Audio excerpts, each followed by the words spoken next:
Welcome to Peoria Connections, the monthly television show of the Peoria Chamber of Commerce, featuring local businesses and showcasing their expertise.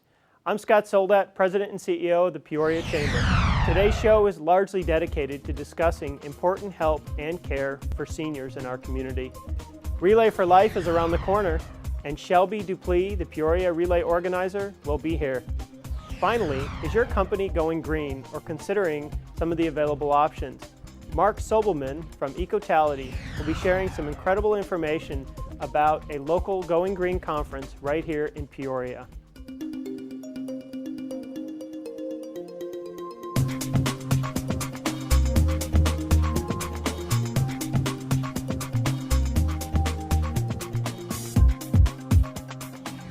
The Chamber is packed with functions and growing every day.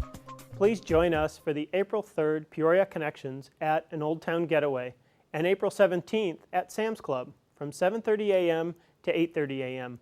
Join us for some hot breakfast and hot networking. April 11th is the monthly luncheon at Arizona Broadway Theater featuring Dr. Irene Kavala, President of Glendale Community College. She will be discussing economic development and higher education in Peoria, Glendale, and the West Valley. Mark your calendar for the Chamber's annual awards banquet. This signature event will be at the Arizona Broadway Theater and will feature a red carpet entrance, photos, celebrity impersonators, and an Academy Award-style recognition for members of our community. The date is May 23rd. Please visit our website to register.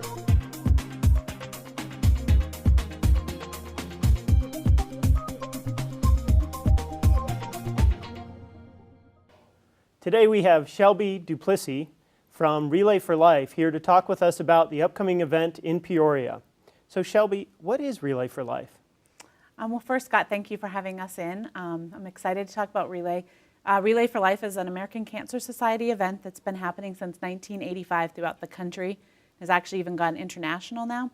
It's a big celebration. We have it here every year in the city of Peoria, which happens to be one of the largest relays in the entire state.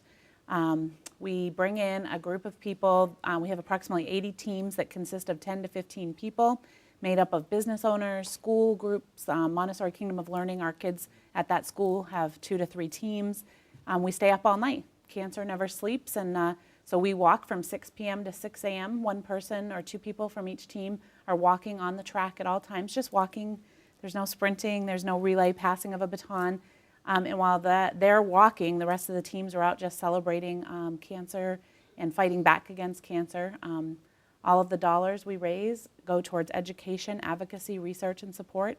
Our relay last year brought in $142,000, and our goal this year is over $200,000. So it's a big celebration, big party, concert all night, entertainers all night, karaoke at 3 in the morning, breakfast at 5 in the morning. It's just a big peeps eating contest. It's can't even tell you how much fun it is. So. Wow, that does sound like a lot of fun. So who should get involved? I think anybody. Like I said, we've got youth teams. Our youth team right now, the 6th, 7th, and 8th graders are Girl Scouts at Montessori Kingdom, and they are winning right now. So we've got teams made up of youth. We have probably 20 teams from all of the Peoria Unified School Districts, from the high schools, NHS clubs, football teams, leaders in the community. The mayor has a team, and Purple Lions. They have business teams. There's just so many different people. So anyone in the community, business leaders, youth. What's different about this year? This year's completely different, so you can tell I'm pretty excited. We've changed it. We raised the level from the $142,000 to $300,000 goal. We are having a concert that day, 2 bands out of Nashville, Tennessee, 2:30 in the afternoon at the Peoria Sports Complex. It is Saturday, April 28th. We are taking that concert to a new level with a promoter that's here in town that's helped with Rolling Stones, B.B. King, selling tickets for that. 17% of the proceeds from the commission for the concession stands goes back to the relay. All of the ticket sales go back to the relay. And because of that, the teams are now walking up top of the complex instead of down on the field. So it's raised the ante quite a bit. It's bringing in a lot more money than what we've seen in the past. So excellent. And so the event is on April 24th. April 28th. April 28th, I apologize. That's okay. And, Saturday. people can register online for it. Register online. And get all their information, and we will publish that information on this show as well. Okay, and on the great. Chamber's website so that Okay. it's easy to find. Good. Thank you so much. Thank We're you. really looking forward Thanks to for it. joining us today. Thank you.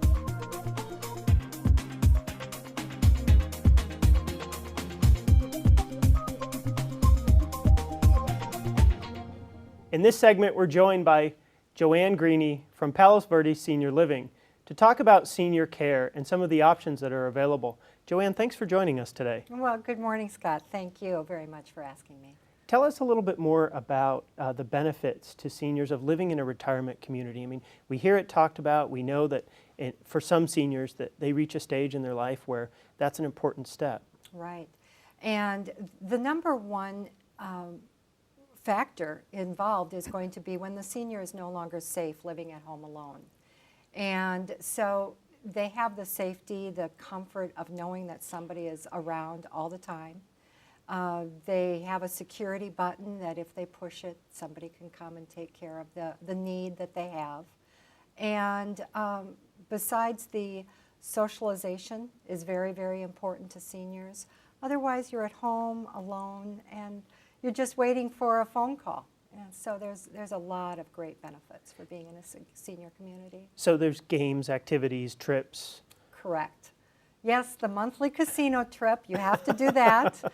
And we have entertainment. We even have happy hour nowadays.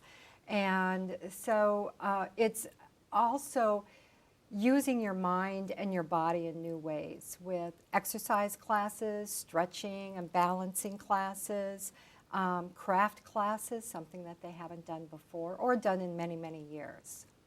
That's great. That's very exciting.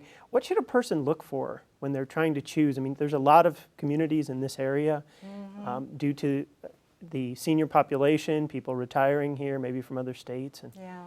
what should they be looking for? We are so blessed in Peoria to have so many options for seniors. There is going to be the right community for everyone. And you do need to take a look at a couple of different places. And you're going to go in with a feeling, have an open mind, and you're going to take a look at the other residents there. How happy are they? Take a look at the employees. Are they helpful and happy working there? You want to make sure that the community is spotless clean, it smells great, and you know, those are just a few of the most important items I would look for. What kind of people move into a senior living facility? A variety, a great variety. You know, Arizona is sort of a melting pot. Well, each community is a melting pot. We have people as young as 54 and as old as 102 that live there. And they become friends when they get to know each other. They know that they need to be here and that they like being here. So people that need very little care, people that need a lot of care. Some people can be in a wheelchair and some people can still be doing a light jog every day. So it's just a great variety. Now, this is a challenging question, I should say, or an opportunity in someone's life to make this decision with their family. How do they decide what type of care they need? I mean, typically, I would guess they're bringing in relatives to help them with that process. Exactly. Oftentimes, the senior, the potential resident, is going to bring in a family, a loved one, to help them out, the power of attorney. And what are the care services? Our nurse, every community is going to have a nurse and meet with that prospective resident and talk about what their needs are. Do you need help getting up every morning, getting out of bed? Do you need help with the shower? Do you really know what the medications are that you're taking, and do you know when to take them? Maybe you need help, escort assistance down to the dining room. So those are just a couple of the different items that we would be looking at. And that level of care or level of service is going to ebb and flow during their stay with us. Maybe they need a little bit more care after a broken hip, and then they can back off on some of those services when that person gets better. That's excellent. Joanne, thanks for joining us today and for telling us more about Palos Verdes Senior Living. And we're very excited that you offer such a great service in our community. And we love it. Thank you, Scott. Thank you.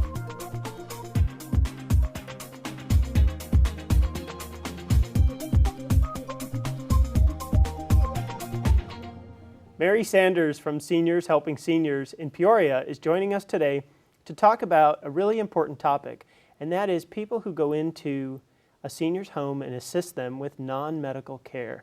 Mary, thanks for joining us today. Good morning, Scott, and thanks for inviting me to be here. I really appreciate it. Absolutely.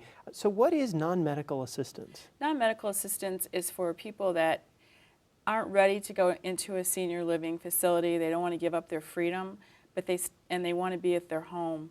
They don't want to go live with their kids, but which they have been asked to come live with, come with me, mom and dad, and come live with me, but they don't want to give up their freedom. So we can go in and we can help them stay in their home, keep them safe. We kind of go through, we give them a free assessment. When we get the phone call, we go out and talk to them. We ask them what they'd like to have done, what kind of help they need. And from there, we try to pair up another younger, more active senior to help that senior. So they have a friend. A lot of seniors that when they're in their 80s and 90s don't have too many friends left. And what we try to do is pick someone with the similar likes, dislikes, hobbies, and then we pair them together. So they have a friendship as well as someone that might come in and help them do some things they need done in their home. What types of things might they help with? We can do companionship. We can go to the movies with them, read books to them if they have a hard time reading. We do grocery shopping, take them to the doctors. A lot of them need to give up their driving, but their kids, have a hard time taking them to the store. So we can drive them to the grocery store. We can fix them some light meals so that all they have to do is put them in the microwave or heat them in the oven where they don't have the energy to cook anymore.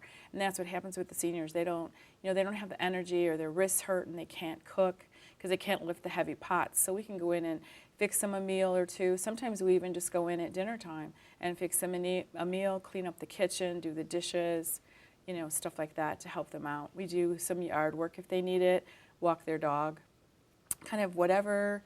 We kind of work with them to see what they need. That's great. So who's your typical client? Anyone between the ages of 60, we have some 6 years old, up to I have a 93-year-old lady. Wow. That we go in and the caregiver I set her up with, they're best friends now. They went to a quilting thing and they went to quilt at a church a couple weeks ago and tie quilts. So she goes in and they just sit and talk.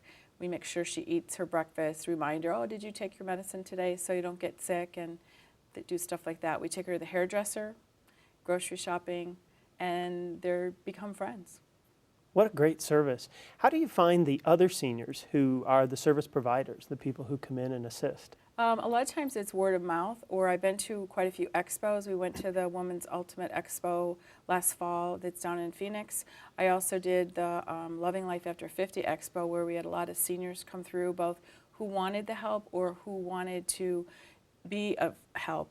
A lot of them just want to have a companion also, but we like to get people that are loving and caring, have the heart of a volunteer is kind of our philosophy, but the person does get paid for the service they do get a minimal paycheck, so it helps their income a little bit if they are on a fixed income to be able to have, go see their grandchild when they want because they've earned a little extra money, or get that extra thing that they can't afford, but they've earned some extra money to do it. Excellent. So with other non-medical senior companies being in the Valley and excuse me, being able to help seniors, what makes your company a little bit different from some of the others? One of the things that's different of ours is we have a 2-hour minimum where we go in and we ask the client to guarantee 2 hours, where a lot of the other services want 4 hours at a time. I see. And they see dollar signs when they see 4 hours. I also, I have a kind heart, I guess, but our philosophy is to work with the client, and I try to work within their needs. We don't have a flat rate. We have a rate, so we have a range that we work between, and I try to work within their income to make it affordable for them, to make them feel good. It's baby steps. Sometimes it's just a matter of going in and cleaning a house once or twice a week, just doing their vacuuming and changing their sheets and doing their laundry, to a lady called and said, I can't get to the grocery store anymore, so we take her to the grocery store now once a week and do her housekeeping, the other 2 times a week or twice a month. So we're out there more. So it's baby steps. We started with one thing and now we've gradually added. And I get the occasional call, oh, I need to go to the doctor and I can't drive anymore. Or a lot of them don't have cars and taxis drop them off, but then they have to wait for a taxi to come back for them. And it gets expensive with that. Absolutely. So thanks for joining us today, and we will have more information on the Chamber's website about seniors helping seniors in Peoria, including their own website and telephone number.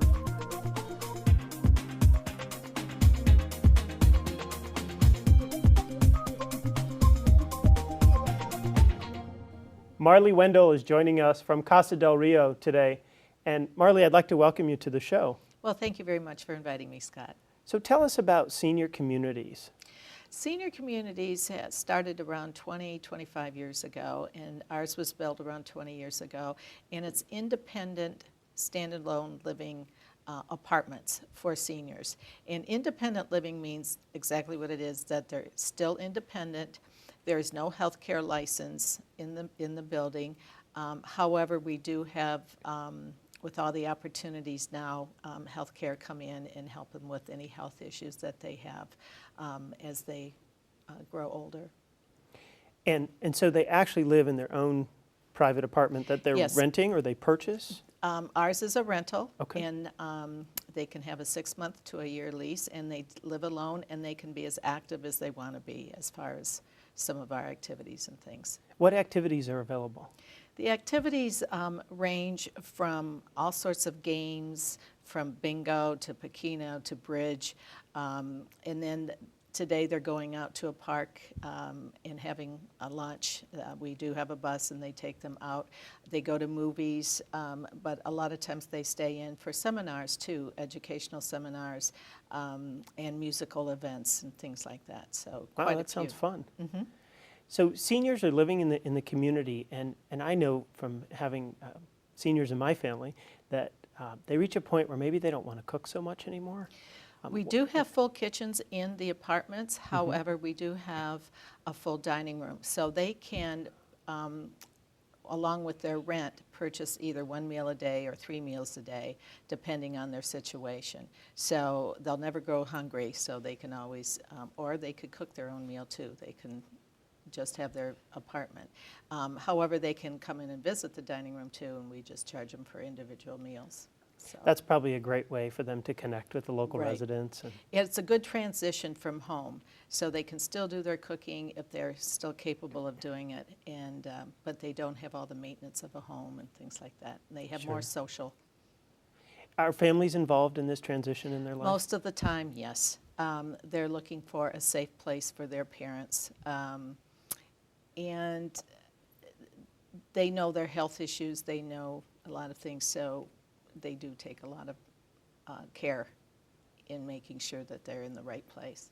Excellent. Where is Casa del Rio? Casa del Rio is hidden from the normal track. It is south on Thunderbird, about a half a mile in the Plaza del Rio in 94th Drive, Horseshoe as we call it there. And so it's in a park-like setting, very quiet because there is a ravine in the back which is owned by the city, so there'll never be any buildings or anything back there. So Oh, that's great. Must be nice to live there. it is, and it's nice to work there too. That's a very important point. It's great to have people who enjoy what they do. Right. Can you tell us anything else that really differentiates Casa del Rio from some of the other similar types of communities? Sure, and basically that is the staff. The staff has been there, some of them have been there for around 20 years, and they know the residents, and we're very caring, plus it's very homey. It's a home atmosphere, and the residents really enjoy that, so they get to know the staff from the servers to activities to administration. That's great. So if someone wants to find more information, we can post your website on the show, as well as you're available through the Peoria Chamber's website. Right. Thanks for joining us today. Okay, We thank you, appreciate it Scott. very much. And learning more about independent senior living is an important part of this series, where we're talking more about senior care.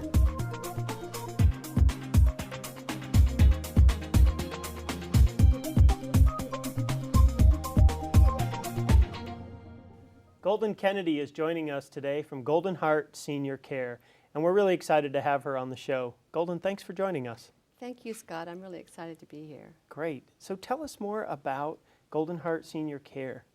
Well, we're a non-medical home care company, and our hallmark is that we value our clients.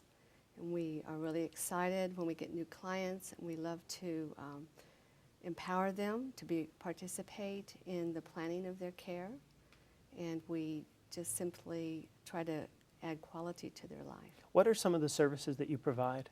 Well, we do everything from companion care, errands, to taking care of our clients with complex care needs who have degenerative medical conditions. So we might support them in remembering their medications, prepare their meals, clean their houses, do their yard work, take them to the doctors, advocate for them with their medical practitioners. And we really take a holistic team approach. That's really important. Yeah. And the fact that you get involved with their medical practitioner as well. We do, and we take our direction from the clients and the families in that regard, but it helps keep everybody in the loop. What do you look for in your staff? Well, we look for staff who are passionate about what they do. Now, we hire CNAs, medical assistants, certified caregivers, but beyond that, we're looking for people who are passionate about bringing quality of life to the frail-aged. That's very important, isn't it? It is. It's a challenging decision to. Because one thing that people get as they grow older is wisdom, and our clients know if that staff person is happy to be there and if they're in it together. So it's very important that they come to work every day with that song in their heart to really try to make that day better for the client they're with. That's a great way to say it. So in the industry, in non-medical home care, we've talked a little bit about that on today's show. What are some of the trends that you're seeing? Well, for one thing, the baby boomers are coming, and I know because I am one. So that means there's going to be a lot more of us, and there are a lot of course, economic tensions that we're facing as we enter into that. So it's very important to be providing a lot more variety of services as economically as possible, and we're working toward that goal. We also are fully aware that the baby boomer generation has really come from an area, a time, a life experience of privilege, and they'll be looking for quality, and so we really work hard to mentor our staff to help them understand that culture so that they can meet those expectations when they get into the homes. And your staff, are they also of similar age, or do they vary? Oh, our staff vary. We have the young switched-on CNAs who are actually in nursing school. Mm-hmm. We have working moms who just need to earn that extra income for their families and find fulfillment in serving the frail-aged. And then we have people who are close to retirement themselves who are just looking for something meaningful to do. And they come with a variety of experience, social work or nutrition backgrounds, and they just find it fulfilling to serve in this way. Oh, that's great. Yeah. So to hallmark your service, what would be 3 words that you would use to describe? Well, quality, because we strive for excellence, and we put systems together and training to ensure that that happens on a daily basis. I think another one would be to ensure the compassion and dignity is there, and of course the final one is value. That's fantastic. Yeah. Golden, thank you very much for joining us and for joining our series on senior care. Senior care is such an important part of our community, and the Chamber really believes that members and people in the community need to understand what their options are. So we appreciate you joining us today.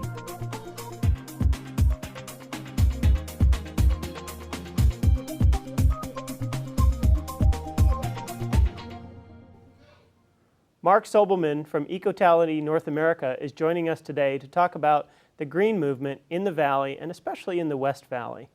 Marc, thanks for joining us. Thanks for the invitation.